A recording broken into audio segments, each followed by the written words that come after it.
मागच्या इलेक्शनमध्ये एक कल्पेश सोनवणे आणि त्याच्यासमोर एक राहुल ठाकरे हे दोन उमेदवार म्युन्सिपल इलेक्शन लढले होते. आज नेमका काहीतरी कॉर्पोरेशनचे टेंडर निघाले होते म्हणते. त्या विषयावर दोन्ही उमेदवार आणि त्याच्यासोबत 10 ते 12 लोक त्यांनी शनीपेठ पोलीस स्टेशन हद्दीमध्ये त्यांचं रोडवरती त्यांचं भांडण झालं होतं. त्यांनी दोन्ही पार्टीला एक दुसऱ्यांचं मारहाणचं वगैरे झाले होते. मग त्या संदर्भाने पोलीस स्टेशनला दोन्ही दोन्ही लोकांना पोलीस स्टेशनला आणले होते. मग त्यांचा दोन्ही लोकांचा फिर्याद नोंदवणं चालू होत्या.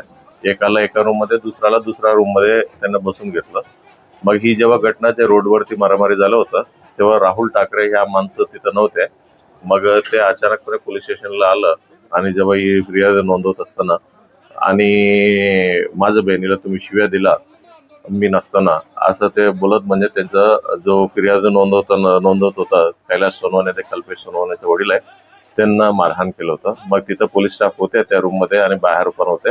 ते पूर्ण सिच्युएशन 2-3 मिनिटांमध्ये आवरण्यात आलेलं आहे.